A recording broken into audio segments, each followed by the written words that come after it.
think it's about time. 'Cause for 18 years I've been schooling all day, learning my lessons, throwing homework away. Now for 19 years I've been making new friends. Some of them last and some of them end. We're young, we're free. Summer's begun, so come run with me. Yeah, we're young and we're free. It's time to lead us down and go swimming in the sea. 20-something just don't feel right. How the hell can we sleep at night? It's time to kiss our childhood goodbye. We're 20-something, so enjoy the ride. Hello, everyone, and welcome to this week's episodes of 20-Somethings TV. I'm Maddie. Here today we have Griffin, Ryan, Aiden I, and Aiden F, and we have some exciting, not so exciting topics to talk about this week. We will be talking about the Roe v. Wade overturning and Biden's new comments of what he has to say about it, the scandal with Ned from Try Guys, and what NASA's been up to. So to start off, we will be talking about the overturning of Roe v. Wade. If you're unfamiliar with it, it is the constitutional right to abortions and women's health care. In June 2022, the Supreme Court overruled the constitutional right to abortion. And as you can see in the picture, people are upset about it. And after the 100 days of the overruling, Biden has announced new guidelines and grants to protect abortion and contraception rights. But what he also said was to vote for Democrat in this upcoming election for House and Supreme Court. So what do you guys think the overturning of Roe v. Wade means for the future of America? I think one thing that a lot of people are looking to this, I think a lot of Democrats, specifically Democratic politicians, are expecting that voters are going to turn out in very large numbers for them in these upcoming elections. And I think that we're going to see, and I think that is going to happen this election. I'm going to be interested to see whether that wave, continues to future elections and whether or not, not to say that people forget about the overturning of Roe v. Wade, but whether that becomes less impactful to people or to voters as time goes on. Well, apparently there's going to be not so much as not just emotional consequences, but real physical and economic consequences. I was reading an article from Voice of America where sociologists told the reporter that these women who aren't getting access to abortions are more likely to see poor economic problems with financial problems, bankruptcies, because they're not able to get the care that they need. And some people who there are some cases where abortions are necessary, whether that's because the person is a minor, there's health regulations, or it could be a rape victim. But going off of what you said, Aiden, there's even because each state now can choose whether or not abortion is legal. Some people are trying to go to a different state for an abortion. And I read an article where people are now calling these battle lines, where at the moment there's no law prohibiting you to go to another state and get an abortion, but conservatives are trying to make that a law where you will be penalized, and if you're helping out with the abortion, you will also be penalized for going against state laws. But on the contrary, blue and liberal states are going out of their way to make sure abortions are safe havens for people who are trying to cross borders. Right. Yeah, unfortunately, I'm sorry. I was just going to say, I find that really disappointing that they're trying to penalize people for going into a different state to get an abortion, because it's already hard enough. Some people don't have the means to get to another state, and they come from a lower income area. So, I mean, what are they supposed to do, if they can't go to another state, they get penalized? I just hope something like that doesn't start to happen.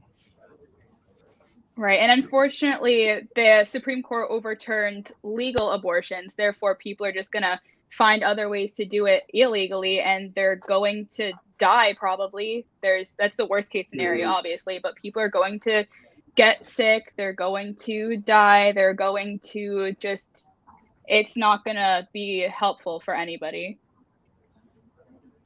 Yeah, and just on top of that, Ryan mentioned, like a medically necessary abortion. And I was reading an article that was basically saying that there's been some confusion where someone might need a medically necessary abortion, but in a state with a stricter law, it's becoming difficult to get that necessary abortion because there's so many, hoops and things they have to jump through before you can actually go through with it. And that's kind of terrifying to think that someone who might need something soon, might need an abortion soon, might not be able to get that because they have to do all these. I don't know. That's really scary. Right. Well, hopefully Biden will do something about that in the future. I know the Department of Health is trying to allocate more than $6 million in grant money to expand reproductive health care access. That's what Biden said recently in a press conference. So hopefully we'll see improvements. Hopefully the new election will allow for more broader mindsets in that sense. So does anyone have anything else to say before we move on? No? Okay. Well, moving on to not necessarily a better topic of conversation, but it's a little less political. Try Guys was a brand formed at BuzzFeed in 2014. It was a company where a group of 4 guys would do some funny stuff. They would try out random things. In 2018, they left BuzzFeed to create their own individual brand. One of the founding members, Ned, was found recently having an affair with one of his subordinates in the company. The 3 remaining guys, Zach, Eugene, and Keith, had to consult HR to investigate, and they ultimately came to the conclusion to fire him from the brand, and they will not continue to make any more videos with him. Do you guys believe that the company handled the situation responsibly? Hot take real quick. I can't figure out why this is a big deal, per se.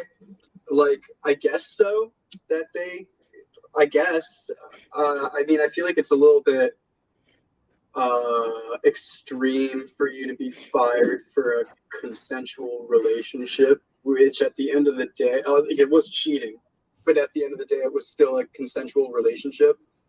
And they said that, like, this is so personal and everything, but it really just seems like this is a brand-saving move, because apparently he's like the family guy. Like, he's like the white guy with a wife, so that anymore is not going to generate them as much money, so they fired him. Well, I think they mainly fired him because it was someone that worked for him, so he was their boss, so it was more of like a thing about power rather than him just cheating, and that's why he was fired. Yeah, I looked into that too, and that's not illegal. Like, it's illegal to be fired for that, unless your contract specifically says that. I think you could also go against, like, the standards of work. Like, maybe you're not supposed to have a relationship at work, and I think there's like rules that are put in place for something like that. So I feel like it probably went against something that they had in their contract. But at the end of the day, it is really surprising that Ned did this, because he was like the family guy. So I just find the whole thing shocking. I mean, it's even possible they had something in their contract saying, like, if you hurt the reputation of the company, you're out. You know what I mean? Like, it could genuinely be the cheating thing. That's true. I kind of agree with you, though. I don't really know why this was such a big story. I didn't even think the Try Guys were still making videos. Like, I hadn't heard that name for years, and then all of a sudden, this guy cheats. I mean, I don't know. It's kind of fun. It's fun to listen to, but, like, it's been like a week at this point. That's still like the only thing on my Twitter feed. Like, what's going on?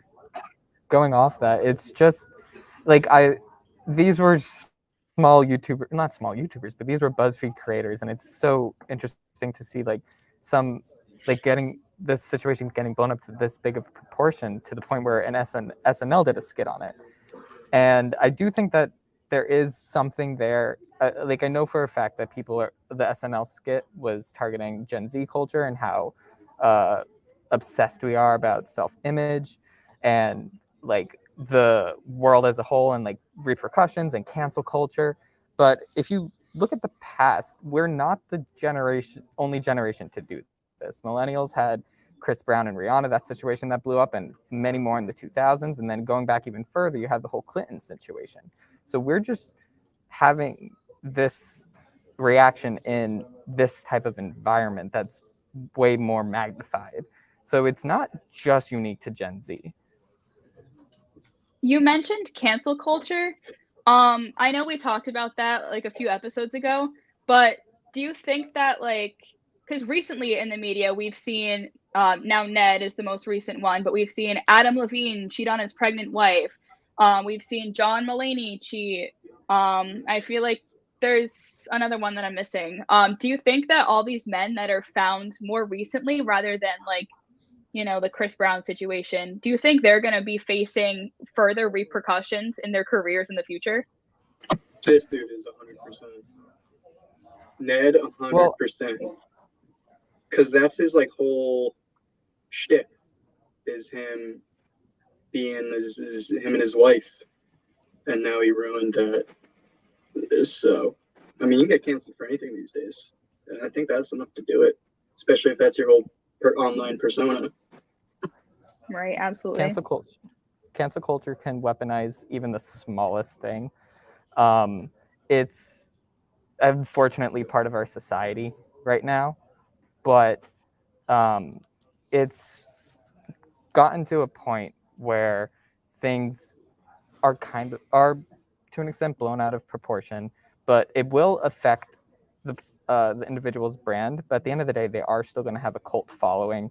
So yes, Adam Levine, yes, Ned from Try Guys, they, you know, cheated on their spouse, but at the end of the day, they still have a brand that, yes, now may be tainted to some extent, but they're not going away anytime soon. Do you think Ned has enough of a brand to like retain popularity though? I don't know. Probably not. No, whatsoever. I didn't even know who this guy was. I think the Fair. only Try Guy that can like survive on their own is Keith, because he has his own musical career on TikTok on the side. Well, moving on to a much lighter topic. Now we'll be talking about NASA. They recently designed a solar. It's called DART, Double Asteroid Redirection Test. It's a little controversial right now because it was created rather than just like roaming through the solar system. It was created to see if crashing into asteroids can prevent them to crashing in the Earth, you know, like the asteroid that killed the dinosaurs did. It was launched in November of 2021, and it completely crashed into an asteroid, and people are upset that this is a waste of money, but they did it on purpose. That's the point of the experiment. So do you guys think that this was a necessary test in case like there's a precaution, or is it a waste of money? I think, you know, in terms of the American government, we're always wasting money up the wazoo. So what's crashing a spaceship into an asteroid really going to do? I think, especially like if they're like, it's genuinely the epitome of like, let's just do it and see what happens. And they did it, and they're studying it and seeing if it does something. So maybe if we have a don't look up situation, they're like, hey, I know how to stop this one. We did it before. To that point, NASA spent $324.5 million on this project, and this was launched in, if I'm not mistaken, 2019. So yes, it's cool that we were able to redirect and potentially save the Earth from an asteroid, but this is a very small step in terms of planetary defense, where we'd have to plan years in advance for something like this. It's like, going off your point, it's still cool that we can do this, but to what extent was it necessary? Yeah, I mean, I'm just excited to see the next thing that NASA does, like going to Mars, something really substantial, you know, like getting us to Mars, colonizing Mars. I can't wait for the future. I mean, this seems like something that's kind of like a baby step thing, like they're in the early process of maybe if there is an asteroid, maybe we can stop it. So I feel like it might have cost a lot of money, but at the end of the day, like, we did it. We know that it works, or we'll see if it works. But I don't think it was that much of a waste. I also saw Neil deGrasse Tyson talking about NASA and taxpayer money, and this is like, I don't know if this is legit, but apparently only 0.4 cents of taxpayer money goes to NASA. So, like, at the end of the day, it's not costing us individually anything.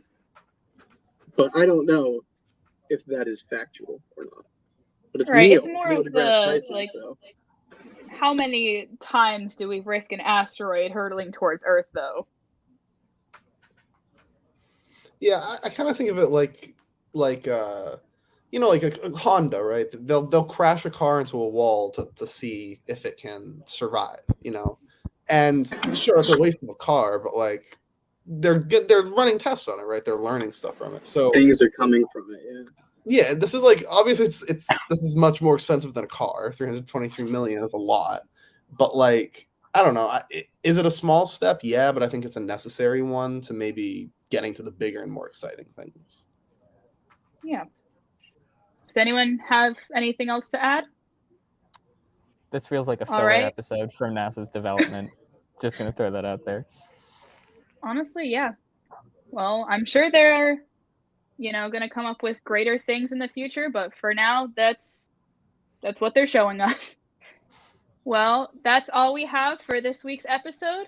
We'll see you next time.